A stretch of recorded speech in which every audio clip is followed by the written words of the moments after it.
Hello dear students, welcome to physics classes. Now in today's class we are going to solve JEE, NEET and CET level problems related to the electric charges and electric fields chapter. Before going to solve the questions, first we should know some key points related to this chapter. The first point you should know is Coulomb's law. We already studied the Coulomb's law. It states that the force of attraction or force of repulsion between 2 point charges is directly proportional to the product of magnitude of two charges and inversely proportional to the square of the distance between them. That means if there are 2 point charges present in a medium, then there is a force of attraction or force of repulsion between them. This force of attraction or force of repulsion between them is depending on the polarity of the charges. If two charges are like charges, then we will observe the force of repulsion between them. If two charges are unlike charges, then we will observe the force of attraction between them. Here F12 is the force acting on a charge Q1 due to charge Q2. And here F21 is the force acting on charge Q2 due to Q1. And R is the distance between 2 point charges. Here both the charges are like charges. That means both are positive charges. So that we will observe here force of repulsion between them. And in this case, there are 2 point charges. First one is the plus Q1. Another one is the minus Q2. Both are unlike charges. So that we will observe the attractive force between them. This force of attraction or force of repulsion between 2 point charges is directly proportional to the product of magnitude of two charges and inversely proportional to the square of the distance between them. That one we are writing as F12 is equal to F21 is equal to K, the magnitude of product of two charges, that is Q1 into Q2 divided by R square, that is the square of the distance between them. Here K is the proportionality constant, and by equation it can be written as K is equal to 1 by 4 pi epsilon naught, and its value is 9 into 10 to the power 9 Newton meter square per Coulomb square. Here epsilon naught is the permittivity of a free space or vacuum, and its value is epsilon naught is equal to 8.85 into 10 to the power minus 12 Coulomb square per Newton meter square. Here permittivity of the medium means interaction of charges permitted by a medium is called as permittivity of a medium. For any medium other than the vacuum, if the 2 point charges are present in any other medium other than this vacuum, then this equation we can writing as K is equal to 1 by 4 pi epsilon. Here epsilon is the permittivity of any medium. But we know that epsilon R is equal to epsilon divided by epsilon naught. Here epsilon R is the permittivity of the relative permittivity, and relative permittivity is the ratio of permittivity of any medium to the permittivity of vacuum. And here by rearranging this I can write epsilon is equal to epsilon naught into epsilon R. So I can substitute here epsilon instead of epsilon, I can substitute epsilon naught into epsilon R. Then I can write this equation as K is equal to 1 by 4 pi epsilon naught into epsilon R. And one thing you should remember here, that like charges always repulse and unlike charges always attracts.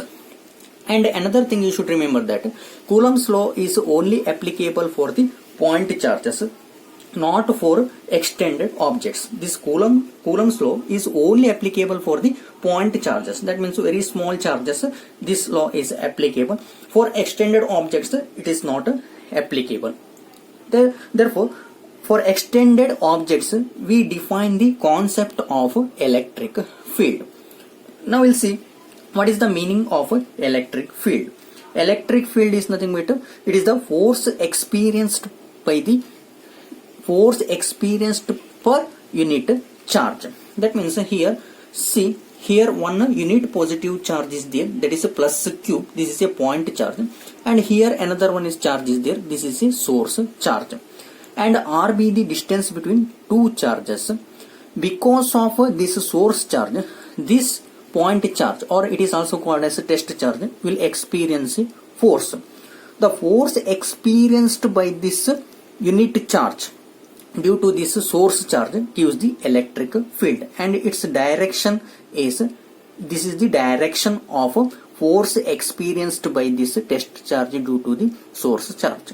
So by definition we can tell that electric field is nothing but it is the force per unit charge, or force experienced by that charge is written as F is equal to E into Q.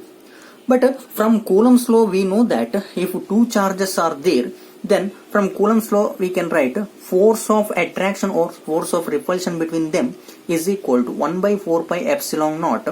Here two charges are Q and Q. This is source charge, this is test charge. That is the product of magnitude of two charges, that is Q into Q, divided by square of the distance between them is R square. Then, but we know that electric field is nothing but force per unit charge. E is equal to F divided by Q. But F we know that 1 by 4 pi epsilon naught Q divided by R square. By substituting, we will get 1 by 4 pi epsilon naught Q divided by R square. This Q and this Q will get cancelled. So finally we will get this one. But we know that 1 by 4 pi epsilon naught is K, or we can write electric field as E is equal to K Q divided by R square. The next concept is electric field lines. What do you mean by electric field lines? Electric field lines are nothing but these are the imaginary lines, and that imaginary lines gives the direction of electric field at a particular point. And some points you should remember in this is electric field direction is radially outward for positive charges.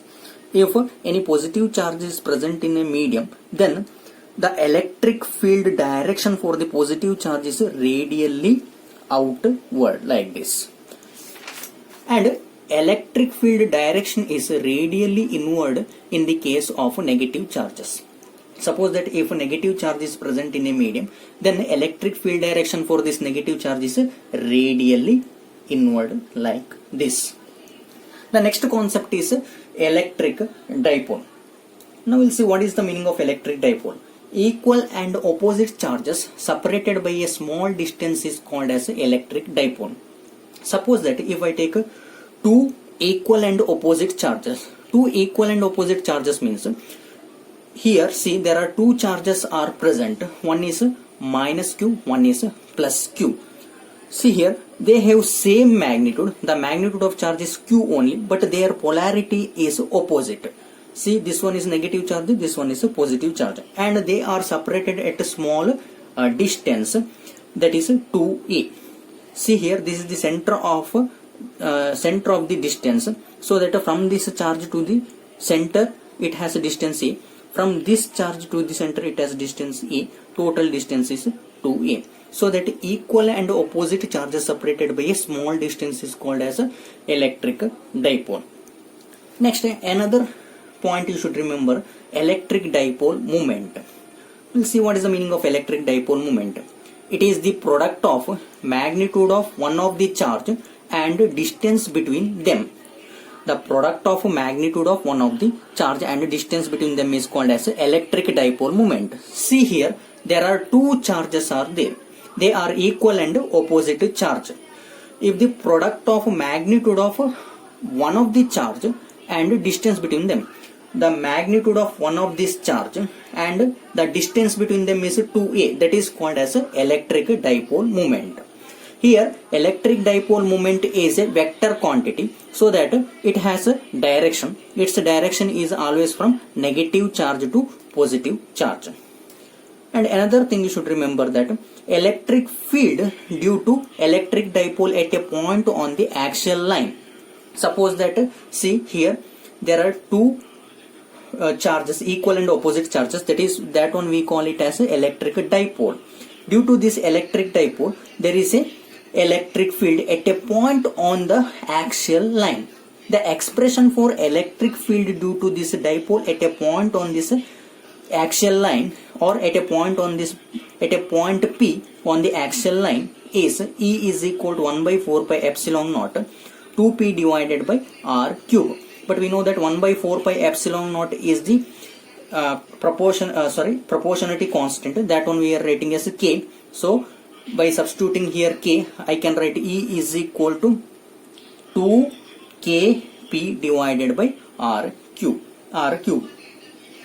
Next, electric field due to electric dipole at a point on the equatorial line is E is equal to 1 by 4 pi epsilon naught p divided by r cube.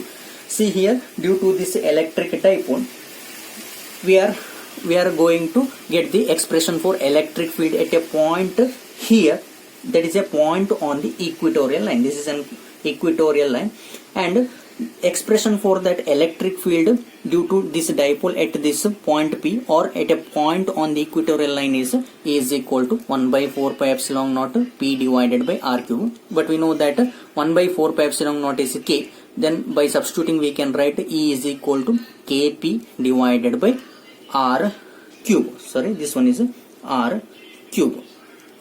One note you should remember in both the equations is electric field due to electric dipole at a point on the axial line is twice the electric field due to electric dipole at a point on the equatorial line.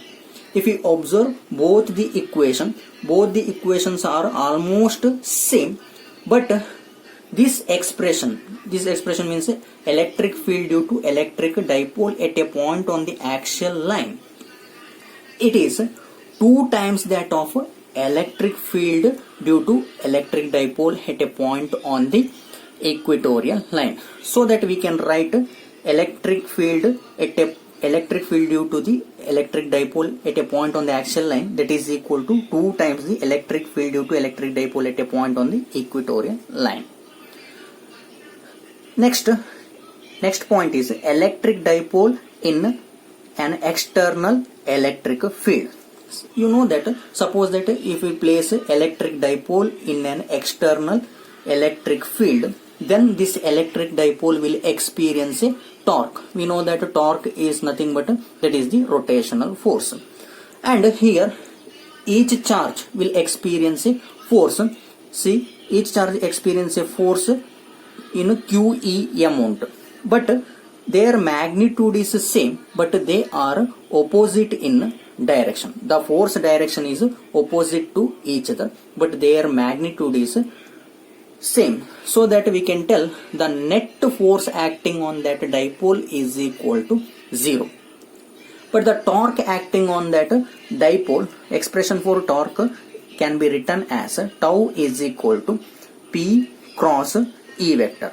P vector cross E vector. Here P is the electric dipole moment and its direction from negative charge to positive charge. It is a cross product, so that we can write tau is equal to Pe sin theta, where theta is the angle between the electric dipole moment and electric field.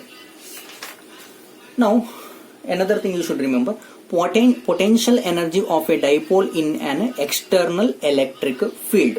See, when a dipole is placed in an external electric field, it will experience a torque. That means it will do some work. That work is stored as potential energy. Expression for that potential energy is U is equal to minus P vector dot E vector. Here it is a dot product, so that we can write U is equal to minus Pe cos theta. Here theta is the angle between electric dipole moment and electric field. And this potential energy is minimum when theta is equal to 0. When theta is equal to 0 means, suppose that if angle between electric dipole moment, see here electric dipole moment, angle between the electric dipole moment P and electric field is 0 degree, then the potential energy is minimum. and potential energy is maximum when theta is equal to 180 degree. Suppose that if dipole moment direction is like this and electric field direction is like this, then the angle between electric dipole moment and electric field is 180 degree.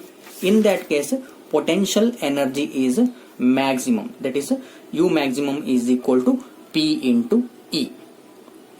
Now we will solve the first problem. The first problem is two charges Q1 and Q2 are placed in a vacuum at a distance d and the force acting between them is F. If a medium of dielectric constant 4 is introduced around them, the force now will be option A 4F, option B 2F, option C F by 2 and option D F by 4. First we'll see what are the things are given. Two charges Q1 and Q are placed in vacuum at a distance d. Now I am considering two charges Q1 and Q2 and they are placed at a distance d. D is the distance between two charges and two charges are placed in vacuum medium. Then force between them is F. The force between them is F. According to Coulomb's law, I can write F is equal to 1 by 4 pi epsilon naught Q1 Q2 divided by square of the distance is d square. And it is given that if a medium of dielectric constant 4 is introduced around them, suppose that if I place these two charges in any other medium, the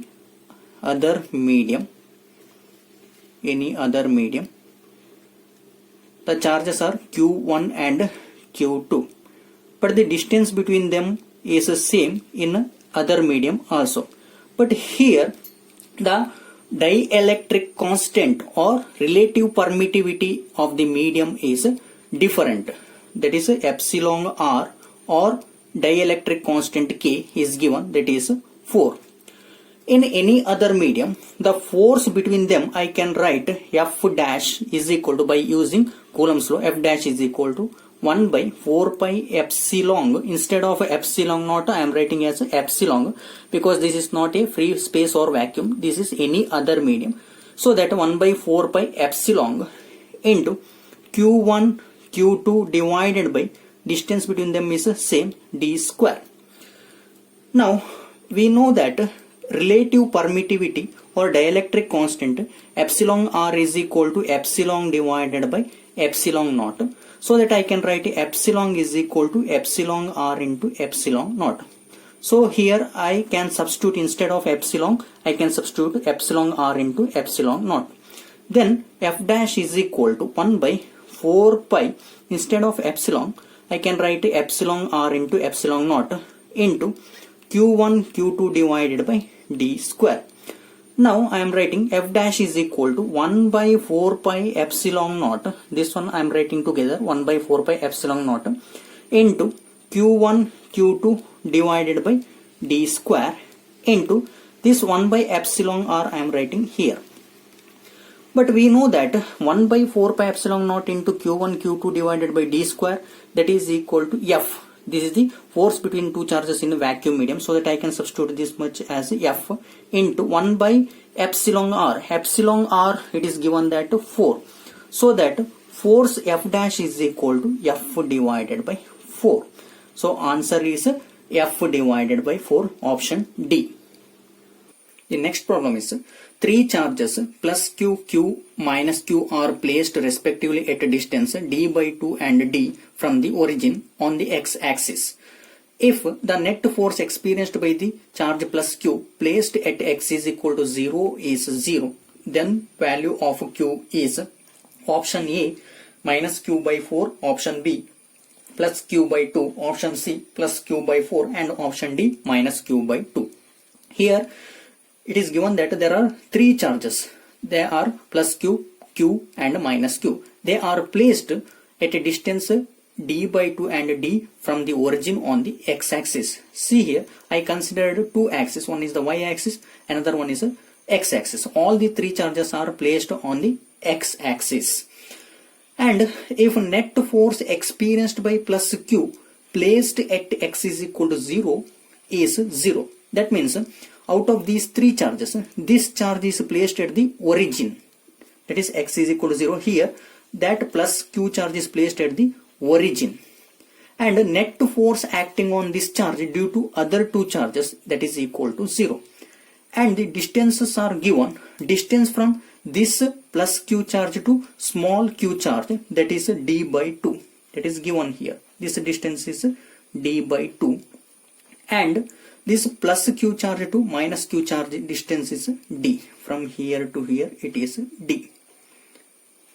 And it is given that net force due to charge small q and minus q at origin equal to 0. Now I am taking plus q at origin O and small q at point A on the x-axis and minus q at point B on the x-axis. Here it is given that net force at origin or net force on this charge is equal to 0, so that I can write F net at origin, that is equal to 0, or I can write force due to charge at point A plus force due to charge at point B, that is equal to 0. That means net force here is equal to 0. Now by applying Coulomb's law, force of attraction or repulsion between two charges, these two charges I am writing as 1 by 4 pi epsilon naught q, this q into this q, q into q divided by square of the distance. The distance is d square by 4 plus FB. FB means force of attraction or repulsion between these two charges by applying Coulomb's law, 1 by 4 pi epsilon naught q into q, that is q square. Square of the distance means d square, that is equal to 0. Now this one 1 by 4 pi epsilon naught, this 4 comes to numerator, so that 4q divided by d square plus 1 by 4 pi epsilon naught q square by d square is equal to 0. These terms I am taking to the right hand side, so that 1 by 4 pi epsilon naught 4q divided by d square, that is equal to minus 1 by 4 pi epsilon naught q divided by d square. Here 1 by 4 pi epsilon naught get cancels, d square will get cancels. Sorry, here it is q square, here it is q square. Here 1 q will get cancelled, so that remaining is 4q is equal to q, that is minus q.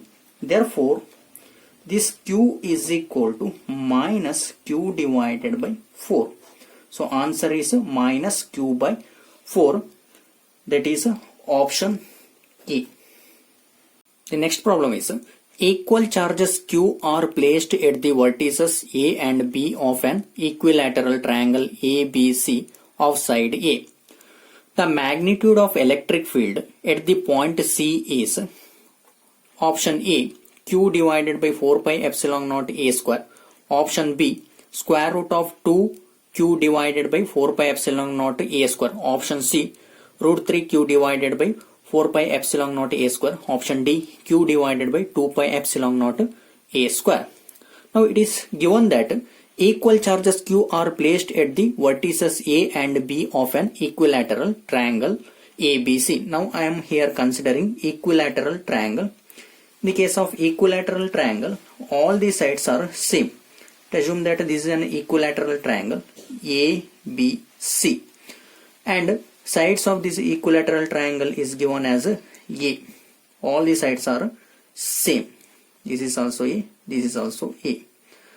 Now there are two equal charges, that is q, are placed at the vertices A and B. There are two charges q, they have same magnitude, they are placed at the vertices A and B.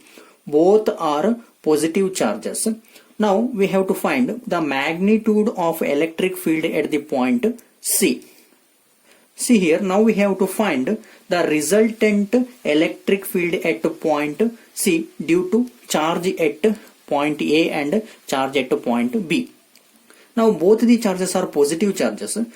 Now first we will see the electric field at point C due to charge at A its direction is radially outward because this is a positive charge, so it is radially outward and it is I am taking as E. Similarly, electric field at point C due to charge at point B, that is also outward direction because here this charge also positive charge, and the magnitude of electric field is same, so that here also I am taking as E.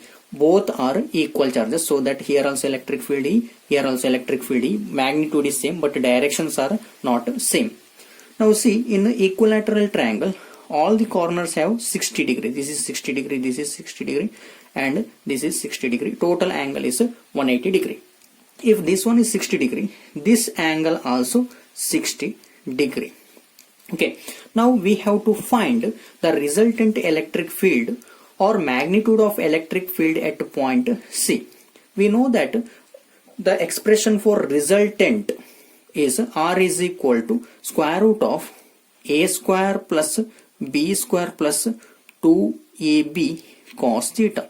This is the formula we are using to find the magnitude of a vector.